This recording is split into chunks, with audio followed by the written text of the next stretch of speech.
So welcome to our guests then, to the singer Marti Pellow, to comedian and magician Nick Mohammed, motorcycle. Oh God, it starts a trend now. Okay then, Kerri, you're next. Motorcycle stuntwoman Kerri Cameron, and Max Descharnay, who has written a book on slang. Hello to you. Nick and Kerri, I think it's fair to say that both of you have done quite dangerous things, and we wanted to explore this a little bit. Marti, what is the most dangerous thing you've ever done within the law? Several nights with Oliver Reed was pretty dangerous. You should watch it. Don't stay up late with Oliver Reed. When you say late, dangerous. you mean like 3 days later? I believe so. I have the tattoos to prove it. When did this happen, Marti? I think it was. I think it was in the late 80s. Late 80s, just when we were starting our career. You know, you would meet people and you go around to do talk shows and stuff like that, and the joys of the green room. So I think it was, we were doing a kind of live satellite link up to Australian programme, so it was through the night. And green room lock-in. It was quite frightening. Yeah, it was quite frightening. But yeah. Now, I don't think that there is, and I have thought about this, that there is a song I associate more with secondary school than Wet Wet Wet's 1987 hit Wishing I Was Lucky. A song about a desperate jobless situation, but belted out by grinning Marti Pellow, who was from Clydebank, which is practically Glasgow. Yet again, it was cool to be Scottish. The band had 4 number-1 albums, 13 top 10 singles, including 3 that went to number 1.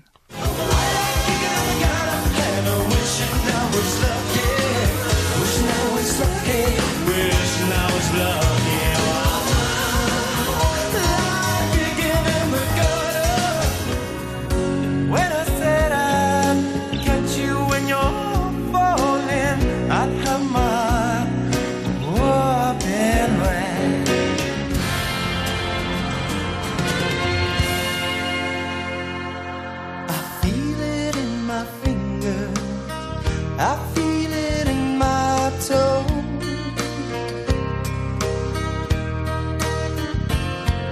Love is all around me, and so the feeling grows. That's right. When the pain inside gets louder, becomes a drowning.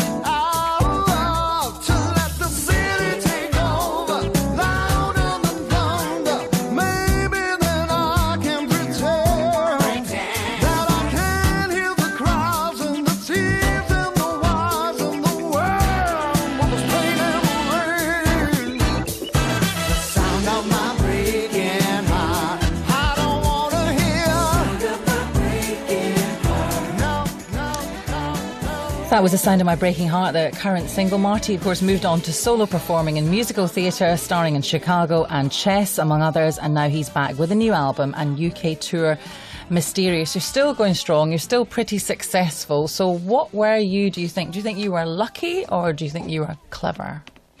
No. I think there's, I think that lucky, definitely, and hard work, and just subscribing to your dreams, and it being non-negotiable, and youth and arrogance. Non-negotiable about what? That's what it was going to be, you know. And initially at the beginning of your career, or when you're starting in a band, do you subscribe to that by watching Top of the Pops and say that's what we're going to do? And then when we play Madison Square Gardens, and you put that out there. And woe betide anybody who told you any different, because it just wasn't going to be the case. And I think that's what we held on to as a band, and made sure that happened. And I think people, initially 4 people, then 5 people, then 6 people, and then thousands of people subscribed to it, millions. And it just kept on snowballing.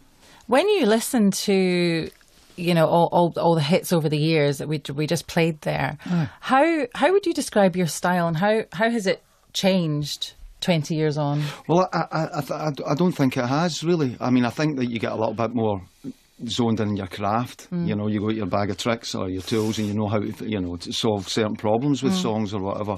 But your love and enthusiasm for melodies never changed, you know, and I think that's what I've held on to from when I was listening to records in my bedroom to even now.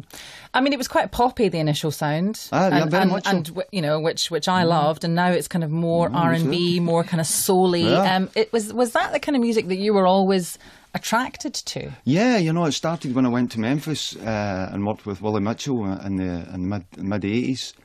Our record company were suggesting that we maybe went and worked with Stock Aitken and Waterman, and that was fine, you know. From Everybody their point did, of view, didn't they? Everybody was heading down that road. But we were looking at records that inspired us, which was Carla Thomas or Ann Peebles or Al Green, and Willie Mitchell's name kept on popping up for us. So we went to Memphis and knocked on the door there, and Bobby Womack opened the door, and we went in, and we were like a couple of, from Glasgow, hi, we want to record here. And with that youth and arrogance again, and being peppery, and thrust our songs into his hand, and I guess that kind of is what switched them on, is our love and passion for music, because we were so young. I mean, we were talking about records that he had made and we weren't even born, and he was kind of tripping him out. But did you always want to be a singer? Because I know your mum sang in pubs, didn't she? Yeah. What kind of music did she sing? Well, it was just the standards, pop music, you know, did little bits like that. And I think that my mother was always one who would subscribe to my dreams too. You know, even at a young age, you know, she'd be like, "Oh, sing, are you going to sing?" I'd go behind the curtains. Right, he's ready. I was about 32 at the time, 33. But you know, it was kind of setting me up for that sort of thing. You know, and I just loved it. I loved the whole idea of once she started to sing and people would lean in or people would start to listen. I thought everybody did that. I didn't think it was like anything quite special or anything. I just thought everybody sang. What did you think of the way that she sang and her performing, and what did she think? I know that she's passed away now, but what did she think of the way of your voice? Because it's your mama you're talking about here, so she'd be like, "Come on, give us a song," you know. Especially at times if they were having wee parties or something like that in the house, and you know, she'd wake me up or something and say, "Right, come on and sing us a wee song," and aye, all right, okay. But she loved my voice. She loved my singing voice, and would nurture that. You Did know, she ever give you any tips and say, "Oh, you need to do this a bit tight more trousers, or that bit tight more"? trousers, Tight trousers, okay. Always smart. Leave nothing to the imagination.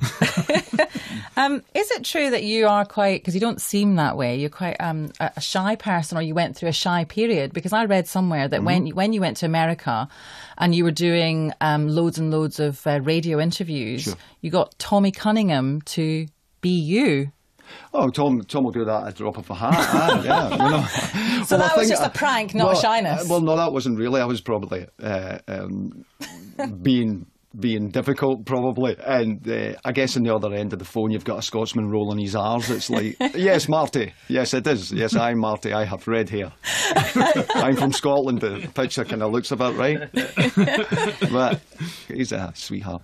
So the shy thing is not so true. Oh no, I think it is. You know, I think as songwriters, we are quite. You're vulnerable anyway. I think, especially if you're writing with some people you've never met before, and you're kind of saying, okay, right, I'll show you what my thoughts are or what my feelings are, and you've got to offer that up. Apropos revealing yourself, I remember working in a studio in the 80s, and you'd been in there, and somebody said that you used to record your vocals starkers. Well, I think whatever it takes to get to the... But is that true, Marty? It could have been a very hot session, that one, yeah. The aircon in crisis. Whatever it gets you to get I'm game on. Game on, so beware this interview. May I suggest we all slip off our tops? But there's that interesting thing, isn't it? And it comes with soul music, and I think it's one of the reasons why so many great singers come from Glasgow, that kind of urban experience of toughness and vulnerability at the same time. Absolutely, that's a heady mix again. And I think that's why I'd gravitate to the sounds of... that were coming out from the Stax label in Memphis, because it was very guttural, you know, and there was a passion in that, and you would hear that in the clubs, and it would just trip me out. I loved it. In terms of talking about being from Clydebank and the surrounding area, Glasgow, etc., I read, and I actually kind of had a bit of a lump in my throat when I read that all of your immediate family have now passed on. Your mum, your dad, and your brother, which is incredibly sad. Yeah, but I wear them every day. You know what I mean? Just because they're still with me constantly. There's many. I think when that happens to anyone, you carry them with you all the time, and it's either in a sound, a smell, a memory. So they're always there, and I gravitate to that, and I do believe I'll walk with my mother and father again. Wow. But when you go back to Clydebank, to Glasgow, sure.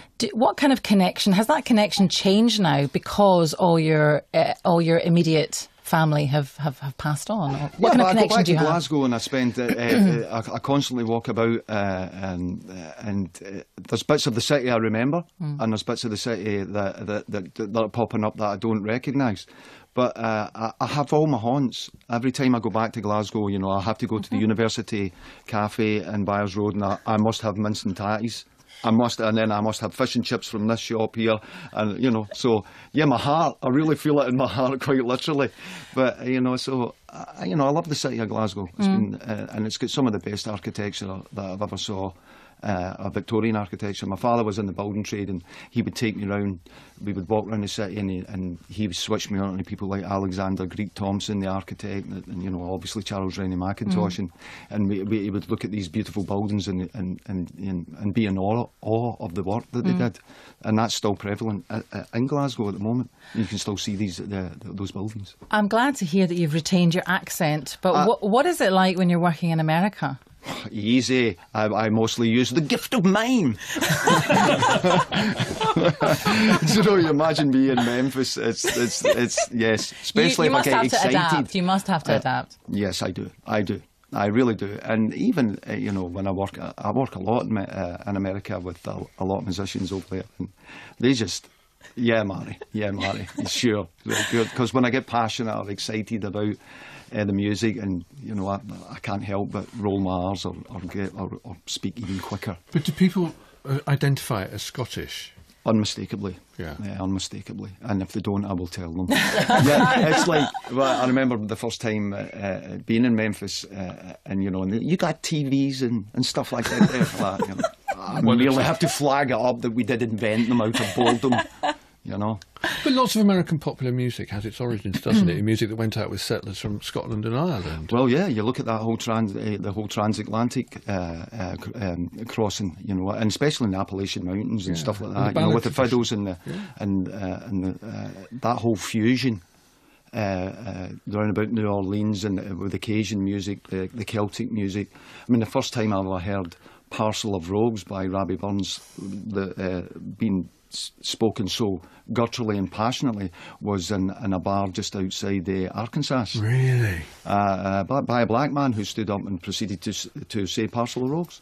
Yeah, I wrote a history of rockabilly music about 5 or 6 years ago, and what was coming through Memphis, and as you say, what was coming through New Orleans, so much of it, as you say, comes from the folk music of over here. And now writing a book about slang and tracing some words which are being used in the 18th century, and of course we were up until the sort of slight disagreement in 1776. we were shipping. You know, if you did something bad over here and not bad enough to be sent to Tyburn, they would ship you over there, and you got to work on the cotton plantations or whatever.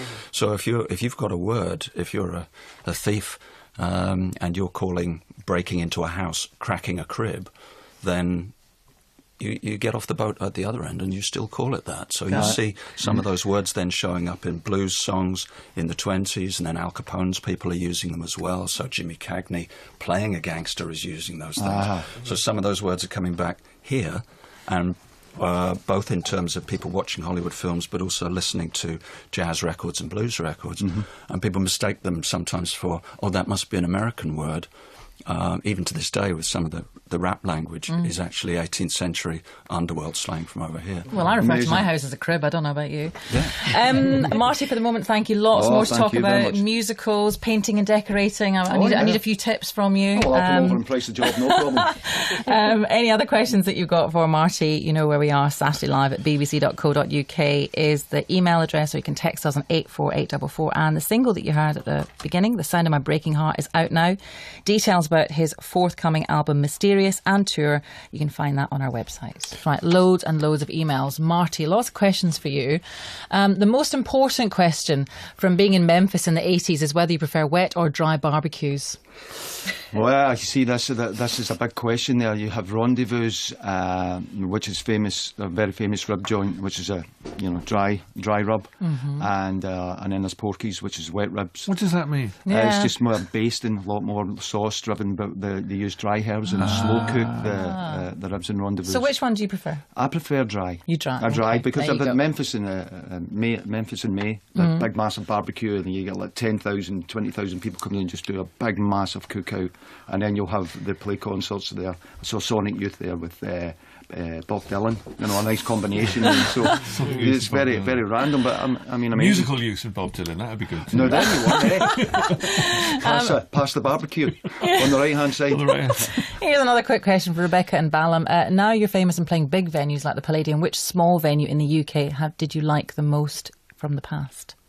I think the small venue has got to be Ronnie Scott's for us. Those the first time that we ever played, one of the first gigs was in there, and really early 80s, and it was just a nice gig. It was a great gig for us, and it was one that my parents recognised.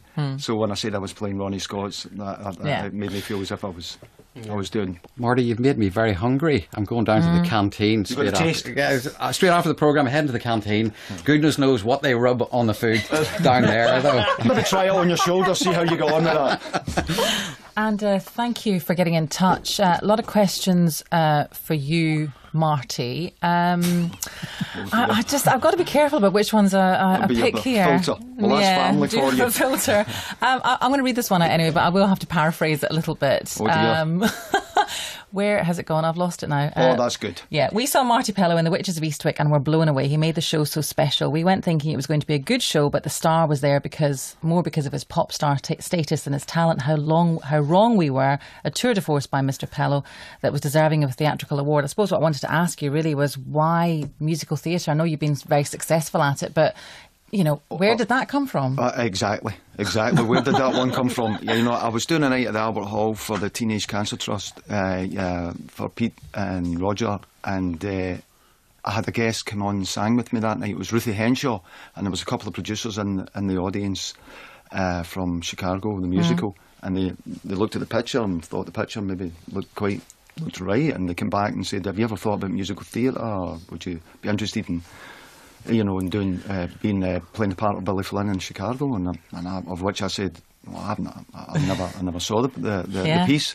I went and saw the show, and fell in love with the Kander and Ebb score. And it was amazing. It was a great start, and good people round me, and brung that out in me. Did it in Broadway, took over from Patrick Swayze, and away I went. Took over from Patrick Swayze. As you do. I love that. So great. And it's like, what's happening here? My legs were going 10 to the dozen underneath the water, but it was amazing. It was amazing. Absolutely. And that was the start of it. I worked for Andrew and Tim Rice and the ABBA boys. I did chess also for them, and I just fell in love with the whole. It's hard work. It's 8 shows a week, and there's an enormous amount of discipline involved in it. But I kind of got off on that. This one, it's anonymous. From a 40-something Scot, can I thank Marty for the track This Time? Without it, my, shall we say, romantic life would not have been so successful. And also the way it's probably made the best ever cover of Maggie May. I'm still a big fan despite the ridicule from my best friends. Please wish him well. Well, that's obviously my cousin that's talking and sent that in, isn't it? Marty, we talked about your painting and decorating days earlier. That was your first job. Yes. But you actually had a secret hankering to be a chef, didn't you? Yeah, very much so. So where did that come from?